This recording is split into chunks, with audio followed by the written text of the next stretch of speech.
তখন হজরত মুহাম্মদ সাল্লাল্লাহু আলাইহি ওয়াসাল্লামের বয়স ছিল ৬ বছর। মক্কার অনেক শিশুদের সাথে সে একদিন খেলা করছিল। সময়টা ছিল বিকাল বেলায়, প্রায় সন্ধ্যের কাছাকাছি।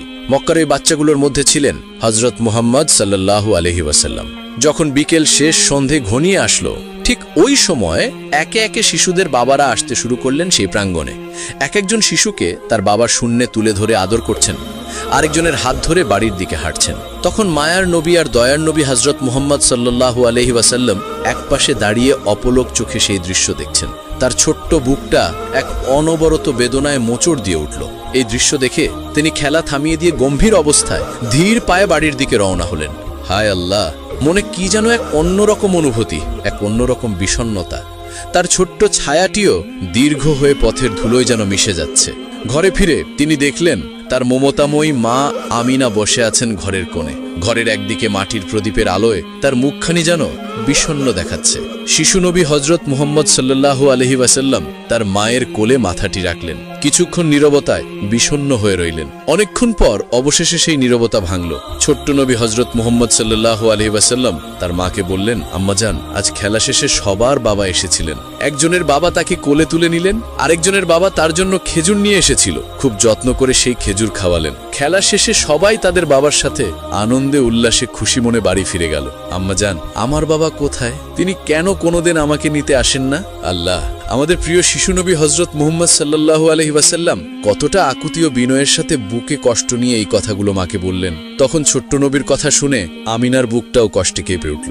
যেই প্রশ্নটি তিনি এতদিন এড়িয়ে গেছেন, আজ সেই প্রশ্নই তার সামনে। তিনি দীর্ঘশ্বাস ফেলে মুহাম্মদ সাল্লাল্লাহু আলাইহি ওয়াসাল্লামের মাথায় হাত বোলালেন, তাকে আদর করে চুম্বন করলেন। মা আমিনার চোখ তখন বেদনায় ছলছল করছিল। তারপর আমিনা শিশুনবীকে বললেন, তোমার বাবা, তিনি তো এক অনেক দূরের সফরে গেছেন, এমন এক জায়গায় গেছেন যেখান থেকে কেউ আর ফিরে আসে না। বাবা, তিনি আল্লাহর কাছে আছেন। ছোট্ট নবী হজরত মুহাম্মদ সাল্লাল্লাহু আলাইহি ওয়াসাল্লাম এই কথা শুনে মা আমেনাকে তখন বললেন, আল্লাহর কাছে? আচ্ছা আম্মা, তিনি কি আমাদের দেখতে পান? তখন হজরত আমেনা রাদিয়াল্লাহু তাআলা আনহু বললেন, হ্যাঁ বাবা, তিনি আকাশ থেকে আমাদেরকে দেখেন। তোমার বাবা দেখেন তার ছেলে কতটা ভালো, কতটা শান্ত। তিনি তোমাকে অনেক ভালোবাসেন বাবা। শিশু মুহাম্মদ সাল্লাল্লাহু আলাইহি ওয়াসাল্লাম মায়ের কথাগুলো বোঝার চেষ্টা করলেন। তার মনে হলো তার বাবা বুঝি আকাশের কোনো এক তারার মাঝে থাকেন, কিন্তু তার মন তখন মানছিল না। তিনি তার বাবাকে ছুঁতে চান, তার অস্তিত্ব অনুভব করতে চান। তারপর শিশু নবী হজরত মুহাম্মদ সাল্লাল্লাহু আলাইহি ওয়াসাল্লাম তখন তার মা আমেনাকে বললেন, আম্মা জান, আমি কি কোনোদিন বাবাকে দেখতে পাবো না? আচ্ছা, তার ঘর কোথায়? তিনি কোথায় ঘুমিয়ে থাকেন? ছোট্ট মুহাম্মাদের এই কথা শুনে আমিনা আর চোখের পানি ধরে রাখতে পারলেন না। তিনি মুহাম্মদ সাল্লাল্লাহু আলাইহি ওয়াসাল্লামকে তখন জড়িয়ে ধরলেন। তার বাবার কি হয়েছে, সে কোথায় আছে? তার আকুতিতে তার হৃদয়টা যেন ফেটে যাচ্ছিল। কষ্টভরা মন নিয়ে তখন মা আমিনা বললেন, তোমার বাবা এই পৃথিবীতে নেই। তুমি জন্মানোর আগেই তিনি আল্লাহর ডাকে সাড়া দিয়ে এই পৃথিবী ছেড়ে চলে গেছেন। শুধু তার শরীরটা ইয়াসরিবের মাটিতে এখনো ঘুমিয়ে আছে বাবা। ইয়াসরিব শব্দটা শিশু মুহাম্মাদের কানে কর্কশভাবে বেজে উঠল। তখন নবীজি ভাবলেন, মাটিতে ঘুমিয়ে আছেন। এই কথাটা তিনি পুরোপুরি না বুঝলেও এতটুকু বুঝলেন যে তার বাবার কোনো একটা চিহ্ন সেখানে আছে। তার শিশুসুলভ সরলতায় তিনি এক দৃঢ় সিদ্ধান্ত নিলেন। তারপর ছোট্ট মুহাম্মদ সাল্লাল্লাহু আলাইহি ওয়াসাল্লাম তার মা আমিনাকে বললেন, আম্মা জান, আমি বাবার কাছে যাব। তিনি যেখানে ঘুমিয়ে আছেন আমি সেই জায়গাটি দেখতে চাই। তুমি কি আমাকে নিয়ে যাবে? আমিনার বুকের ভেতরটা কেঁপে উঠল।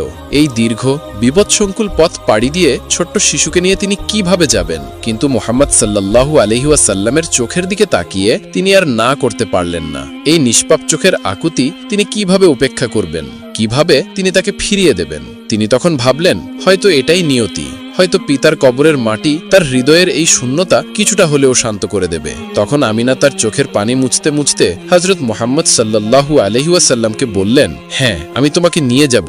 আমরা ইয়াসরিবই যাব। তোমার বাবার কবরের পাশে দাঁড়িয়ে তুমি তার জন্য দোয়া করবে। তিনি তখন অনেক খুশি হবেন। এক দীর্ঘ যাত্রার প্রস্তুতি শুরু হলো, যে যাত্রা এক শিশুর জীবনকে চিরদিনের জন্য বদলে দেবে। পরদিন ভোরের আলো ফোটার সাথে সাথে মক্কার পরিচিত পথ পেছনে ফেলে তিনটি প্রাণের ছোট্ট কাফেলা যাত্রা যাত্রা শুরু হলো। দুটি উট, একটিতে মা আমিনা ও শিশু মোহাম্মদ, অন্যটিতে উম্মে আইমান রাদিয়াল্লাহু তাআলা আনহা। মরুভূমির বিশালতা ধীরে ধীরে তাদের গ্রাস করতে লাগল। দীর্ঘ অনেক সময় পর মরুভূমির বুকে রাত নেমে এসেছে। আকাশ জুড়ে লক্ষ কোটি তারা। একটি জায়গায় বিশ্রাম নেওয়ার জন্য উটগুলো তখন থেমেছে। উম্মে আইমান খেজুর আর পানি এগিয়ে দিলেন আমিনার দিকে। এদিকে মোহাম্মদ সাল্লাল্লাহু আলাইহি ওয়াসাল্লাম তখন মা আমিনাকে বললেন, আম্মা জান, বাবা কি ওই তারাগুলোর কোনো একটি থেকে আমাদের দেখছেন? তখন আমিনা হেসে বললেন, হয়তো দেখছেন আর ভাবছেন আমার সাহসী ছেলে কত দীর্ঘ পথ পাড়ি দিয়ে আমাদের কাছে আসছে। জানো তোমার বাবা দেখতে কেমন ছিলেন? তখন মোহাম্মদ সাল্লাল্লাহু আলাইহি ওয়াসাল্লাম বললেন, কেমন ছিলেন আমার আব্বাজান? তারপর হযরত আমিনা রাদিয়াল্লাহু তাআলা আনহু বললেন, তিনি ছিলেন কুরাইশদের মধ্যে সবচেয়ে সুন্দর পুরুষ।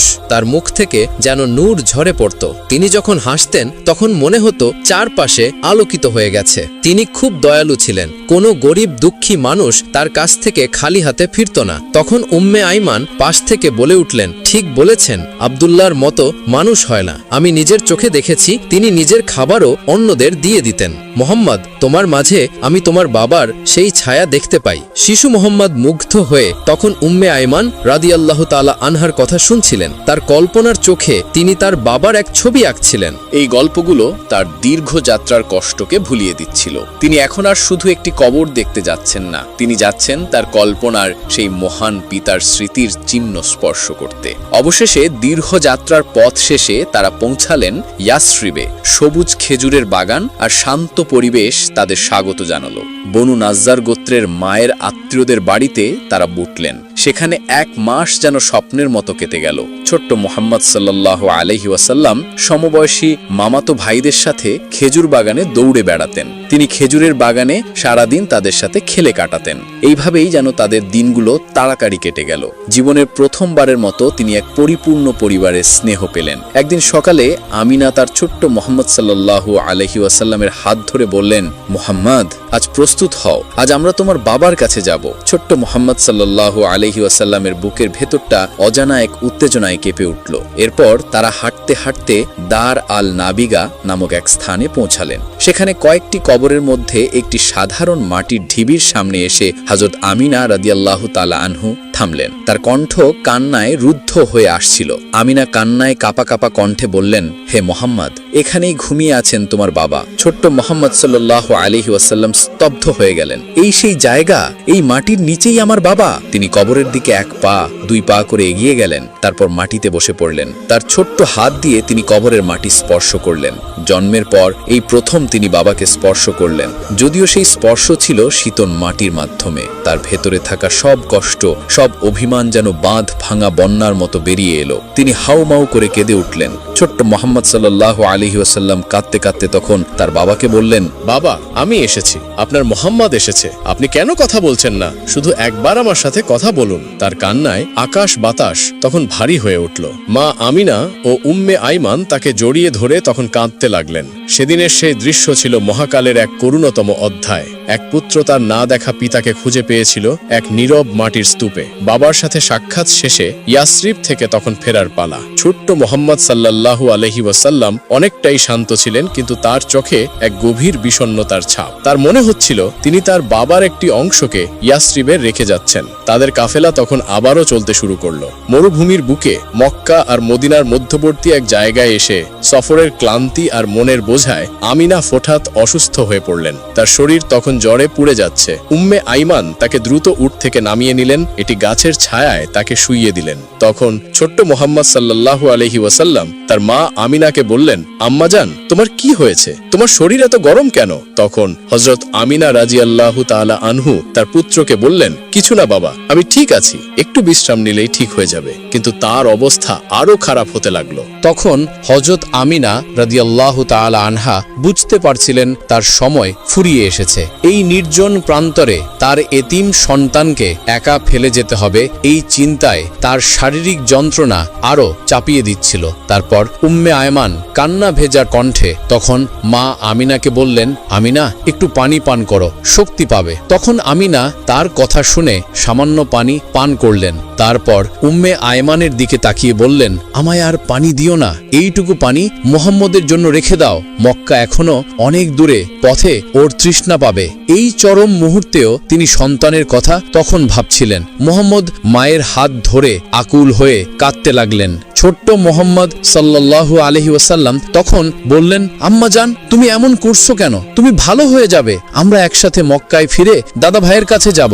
আমিনা তার দুর্বল হাত দিয়ে মুহাম্মদের গাল স্পর্শ করলেন। তার ঠোঁটের কোণে এক বেদনা বিধুর হাসি ফুটে উঠল। তারপর আমিনা বললেন, আমার প্রিয় মুহাম্মদ, আমি তোমাকে জন্ম দিয়ে ধন্য। আমি জানি আল্লাহ তোমাকে এক মহান কার্যের জন্য নির্বাচন করেছেন। তুমি হবে মানুষের পথপ্রদর্শক। আমি তোমাকে সেই আল্লাহর কাছেই সঁপে দিলাম, যিনি চিরজীবী, যিনি কখনোই মৃত্যুবরণ করেন না। কথাগুলো বলতে বলতে তার মাথাটা একপাশে ঢলে পড়ল, তার চোখ দুটি স্থির হয়ে গেল। তার মা আর দুনিয়াতে নেই। ছোট্ট মুহাম্মদ সাল্লাল্লাহু আলাইহি ওয়াসাল্লাম তখন কান্না ভেজা কণ্ঠে বললেন, আম্মা জান, ওঠো, কথা বলো, আম্মা জান। আম্মা জানের তখন কোনো সাড়া নেই। উম্মে আয়মান কান্নায় ভেঙে পড়লেন। তখন তিনি শিশু নবী হযরত মুহাম্মদ সাল্লাল্লাহু আলাইহি ওয়াসাল্লামকে বললেন, তোমার আম্মা, তিনি আমাদের ছেড়ে চলে গেছেন, তিনি আল্লাহর কাছে চলে গেছেন।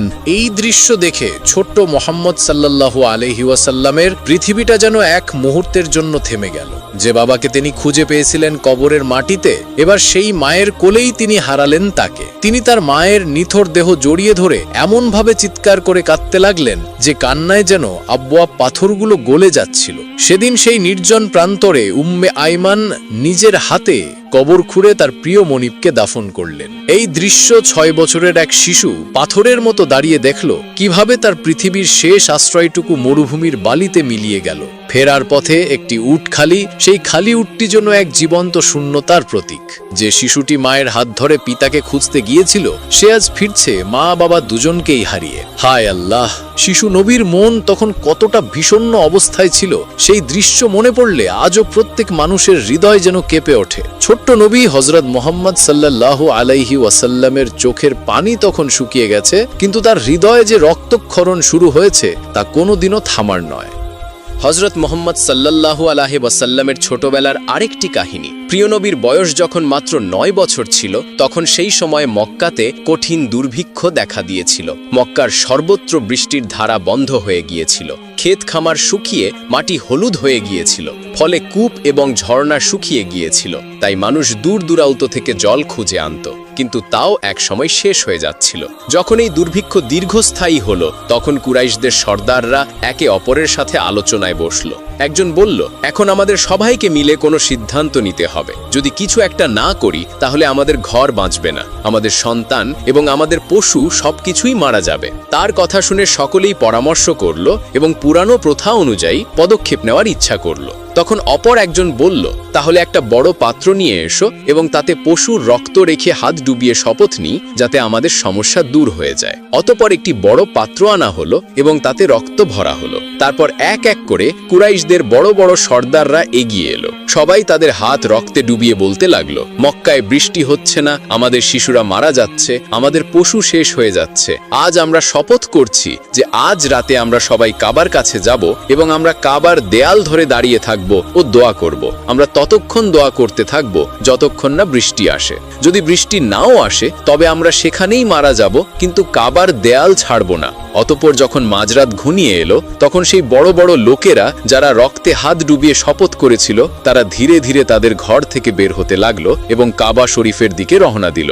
সেই লোকদের মধ্যে আল্লাহ প্রিয় নবী হযরত মুহাম্মদ সাল্লাল্লাহু আলাইহি ওয়াসাল্লামের চাচা আবু তালেব অন্তর্ভুক্ত ছিলেন। তাই আবু তালেব যখন তার ঘর থেকে বের হতে যাবেন, তখন শিশু মুহাম্মদ সাল্লাল্লাহু আলাইহি ওয়াসাল্লাম এটি দেখে কাছে এলেন এবং নরমভাবে জিজ্ঞেস করলেন, চাচা যান, আপনি কোথায় যাচ্ছেন? তখন আবু তালেব থামলেন, নিজের ভাতিজার দিকে তাকালেন এবং জবাব দিলেন, হে আমার ভাতিজা, তুমি কি জানো না আমাদের মক্কা শুকিয়ে আছে, বৃষ্টি বন্ধ আছে এবং জলের অভাবে সবাইকে পেরেশান করে দিয়েছে। এই জন্য আমরা সবাই রক্তে হাত ডুবিয়ে শপথ করেছি যে যতক্ষণ বৃষ্টি না আসে ততক্ষণ আমরা কাবার দেয়াল ধরে দাঁড়িয়ে থাকব। আজ সেই প্রতিশ্রুতি পূরণ করতে যাচ্ছি। এটি শুনে আল্লাহ প্রিয় নবী হযরত মুহাম্মদ সাল্লাল্লাহু আলাইহি ওয়াসাল্লাম নিজের চাচা আবু তালেবের দিকে তাকালেন এবং নরমভাবে বললেন, চাচা যান, আপনি আমাকেও নিজের সাথে নিয়ে চলুন। তখন আবু তালেব তৎক্ষণাৎ জবাব দিলেন, না বেটা, সেখানে মক্কার বড় বড় লোকেরা জড়ো হবে। এরা সবাই কুরাইশদের সর্দার। যদি আমি একটি শিশুকে সাথে নিয়ে যাই তবে লোকেরা আমাকে কি বলবে? কিন্তু ছোট্ট মুহাম্মদ সাল্লাল্লাহু আলাইহি ওয়াসাল্লাম আবার জোর করলেন। আবু তালেব নিজের ভাতিজাকে অত্যন্ত ভালোবাসতেন। ভাতিজার এই জেদ দেখে তার মন মানল না। অবশেষে তিনি বললেন, ঠিক আছে, এসো আমার সাথে চলো। এভাবে আবু তালেব নিজের ছোট্ট ভাতিজা হযরত মুহাম্মদ সাল্লাল্লাহু আলাইহি ওয়াসাল্লামের হাত ধরলেন এবং তাকে সাথে নিয়ে রওনা হলেন।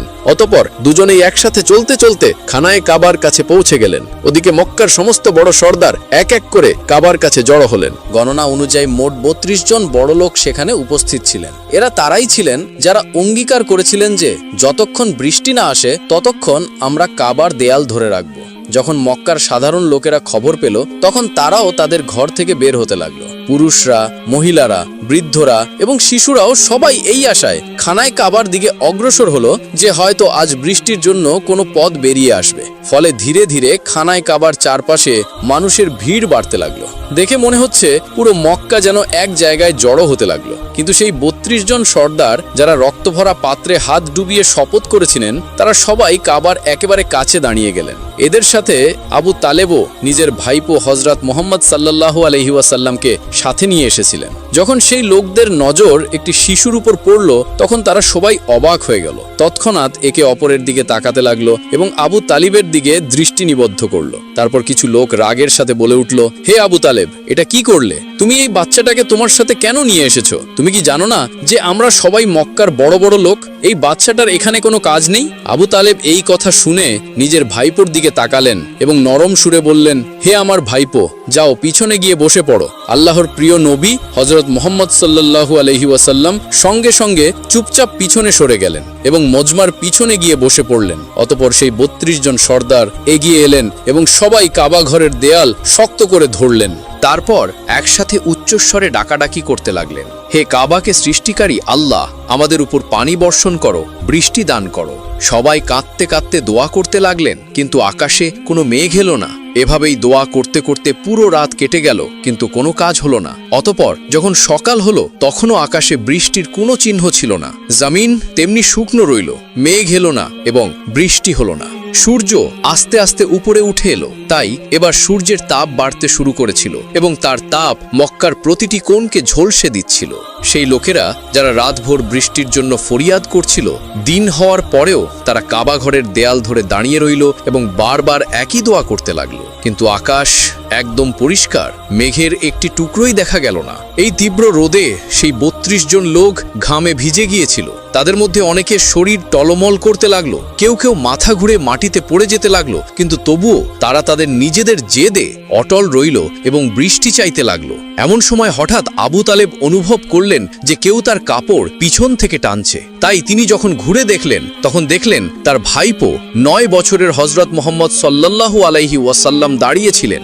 এই দৃশ্য দেখে আবু তালেবের মুখ কঠোর হয়ে গেল। তিনি রাগে বললেন, হে মোহাম্মদ, তুমি এখানে কেন এসেছো? ছোট্ট মোহাম্মদ সাল্লাল্লাহু আলাইহি ওয়াসাল্লাম অত্যন্ত আদবের সাথে বললেন, চাচা যান, আমাকে আসতে দিন, আমি দোয়া করব, তখন দেখবেন উপরওয়ালা পানি বর্ষণ করবে। আবু তালেব এই কথা শুনে আরো অবাক হলেন এবং কঠোর সুরে বললেন, আমরা ৩২ জন মক্কার বড় বড় সর্দার রাতভর এখানে দাঁড়িয়ে আছি। আমরা সবাই বৃষ্টির জন্য ফরিয়াদ করেছি, কিন্তু উপরওয়ালা পানি বর্ষণ করেননি। আর তুমি মাত্র ৯ বছরের ছেলে, তুমি দোয়া করবে আর বৃষ্টি বর্ষণ হবে? যাও গিয়ে নিজের জায়গায় বসে পড়ো। চাচার মুখে এমন কথা শুনে আল্লাহর প্রিয় নবী হযরত মুহাম্মদ সাল্লাল্লাহু আলাইহি ওয়াসাল্লাম আস্তে আস্তে পিছনে সরে গেলেন এবং গিয়ে নিজের জায়গায় বসে পড়লেন। এরপর সেই ৩২ জন লোক আবার বৃষ্টির জন্য ফরিয়াদ করতে লাগলেন। সবাই একসাথে উচ্চস্বরে পুনরাবৃত্তি করছিল, হে কাবাকে সৃষ্টি করনেওয়ালা, আমাদের উপর পানি বর্ষণ করো। হে কাবাকে সৃষ্টি করনেওয়ালা, পানি দান করো। এভাবেই সময় গড়িয়ে যেতে লাগলো। 2 থেকে 3 ঘন্টা আরো কেটে গেল, কিন্তু আকাশ তেমনি পরিষ্কার রইল না। মেঘ এলো না, বৃষ্টির কোনো চিহ্ন দেখা গেল। জমিনের তাপ আরো বেড়ে গিয়েছিল, সূর্যের তাপে লোকেরা নিস্তেজ হয়ে যাচ্ছিল। এমন সময় হঠাৎ আবু তালেব আবার অনুভব করলেন যে কেউ তার কাপড় পিছন থেকে টানছে। তাই তিনি ঘুরে দেখলেন আবারও ছোট্ট হযরত মুহাম্মদ সাল্লাল্লাহু আলাইহি ওয়াসাল্লাম দাঁড়িয়েছিলেন। তখন আবু তালেবের মুখে রাগের চিহ্ন দেখা গেল। তিনি কঠোর সুরে বললেন, হে আমার ভাইপো মোহাম্মদ, তুমি আবার এখানে কেন এসেছো? এই শুনে প্রিয় নবী সাল্লাল্লাহু আলাইহি ওয়াসাল্লাম অত্যন্ত নরমভাবে বললেন, চাচা যান, আমি এবার পানি চাইতে আসিনি, আমি তো আপনার ঘাম মুছতে এসেছি। ফলে নবী করিম সাল্লাল্লাহু আলাইহি ওয়াসাল্লাম নিজের চাদর সামলালেন এবং ভালোবাসার সাথে নিজের চাচা আবু তালেবের মুখ থেকে ঘাম মুছলেন। এটা দেখে আবু তালেবের মন গলে গেল এবং নিজের ছোট্ট ভাইপুকে বুকে জড়িয়ে ধরলেন। এই সময় ছোট্ট মোহাম্মদ সাল্লাল্লাহু আলাইহি ওয়াসাল্লাম আস্তে আস্তে বললেন, চাচা যান, আমাকে আসতে দিন, আমি একটা কাজ করব আর উপরওয়ালা পানি বর্ষণ করবে। এই কথা শুনে কাছে দাঁড়িয়ে থাকা একজন লোক চিৎকার করে বলে উঠল, হে মক্কার লোকেরা, সুসংবাদ, পানি এসে গেছে। লোকেরা অবাক হলো এবং মোহাম্মদ সাল্লাল্লাহু আলাইহি সাল্লামের দিকে মনোযোগী হলো। সবাই ডাকলো, হে মোহাম্মদ, চলে এসো, তাড়াতাড়ি চলে এসো। ফলে মোহাম্মদ সাল্লাল্লাহু আলাইহি ওয়াসাল্লাম এগিয়ে এলেন এবং কাবার কাছে দাঁড়িয়ে জিজ্ঞাসা করলেন, তোমরা কি করছিলে? লোকেরা বলল, আমরা বৃষ্টির জন্য দোয়া করছিলাম। তখন মোহাম্মদ সাল্লাল্লাহু আলাইহি ওয়াসাল্লাম বললেন, যখন তোমরা দোয়া করছিলে তখন আমি পেছনে ছিলাম, এখন যখন আমি দোয়া করব আর তোমরা সবাই আমার পেছনে থাকবে। এটা শুনে 20 জন লোক আদব করে পেছনে সরে গেল, কিন্তু 12 জন সরদার অহংকার করে বলল, এই 9 বছরের ছেলেটি সামনে আর আমরা পেছনে, আমাদের ইজ্জত কমে যাবে। তখন মোহাম্মদ সাল্লাল্লাহু আলাইহি ওয়াসাল্লাম শান্তভাবে বললেন, হে মক্কার লোকেরা, পেছনে সরে যাও, কারণ এখন যদি আমি পেছনে সরে যাই তাহলে বৃষ্টি আর কখনো আসবে না। তখন 20 জন লোক ঘাবড়ে গেল। তারা 12 জন জেদি সর্দারকে বলল, সাবধান, যদি মোহাম্মদ সাল্লাল্লাহু আলাইহি সাল্লাম পেছনে সরে যান তাহলে আমরা সবাই ধ্বংস হয়ে যাব। এটা শুনে সেই 12 জনও নরম হয়ে গেল এবং সবাই পেছনে সরে গেল। এভাবে মক্কার বড় বড় সর্দাররাও ছোট্ট মোহাম্মদ সাল্লাল্লাহু আলাইহি ওয়াসাল্লামের পেছনে দাঁড়িয়ে গেল। সর্দাররা বলল, হে মোহাম্মদ, এবার তুমি দোয়া করো। তখন আল্লাহর প্রিয় নবী হযরত মুহাম্মদ সাল্লাল্লাহু আলাইহি ওয়াসাল্লাম নিজের হাত মোবারক উপরে তুললেন। তিনি নিজের পবিত্র হাত এমন ভাবে তুললেন যে তার বগলের শুভ্রতা দেখা যাচ্ছিল। তিনি দোয়া করার ভঙ্গিতে দাঁড়িয়ে গেলেন। তখন তার হাত মোবারক কাবার দেয়াল থেকে মাত্র অল্প কয়েক ইঞ্চি দূরে ছিল। এই অবস্থায় তিনি দোয়া করতে শুরু করলেন। তখন সবার চোখ কাবার দেয়ালের উপর ছিল, কিন্তু কিছু লোক মুহাম্মদের দিকেও তাকাচ্ছিল। তিনি দোয়া করতে শুরু করলেন, হে আল্লাহ, হে আল্লাহ, হে আল্লাহ। তিনি শুধু এই 3টি শব্দই বললেন, কিন্তু তিনি এমনভাবে কাঁদছিলেন, তার চোখের পানি এমনভাবে গাল বেয়ে ঝরছিল যে যারা তার দিকে তাকিয়েছিল তাদের মন গলে যাচ্ছিল। যারা তাকে রাগ করেছিল তারাও অনুতপ্ত হচ্ছিল। যখন আল্লাহর প্রিয় নবী হযরত মুহাম্মদ সাল্লাল্লাহু আলাইহি ওয়াসাল্লাম কাঁদতে কাঁদতে এই 3টি শব্দ বললেন, তখন সাথে সাথে কাবার পিছনের দিক থেকে এক খণ্ড মেঘ দেখা গেল। কেউ কিছু বোঝার আগেই সেই মেঘখণ্ড মক্কার ওপরে এসে গেল। সাথে সাথে পুরো আকাশ কালো হয়ে গেল। আর কিছু মুহূর্তের মধ্যেই মুষলধারে বৃষ্টি শুরু হয়ে গেল। বৃষ্টি এত দ্রুত এবং এত জোরে নামছিল যে মক্কার পুরো জমিন জলে ভিজে গেল। যারা বৃষ্টি চাইছিল তারা সবাই খুশি হয়ে গেল। তাদের মনে আর কোনো অহংকার রইল না। এখন তারা সবাই দৌড়াতে লাগলো। তারা সেই রক্ত মেশানো পাত্রের দিকে দৌড়াতে লাগলো। তারা সেই পাত্রের উপরে হাত ধরে দাঁড়িয়ে রইল।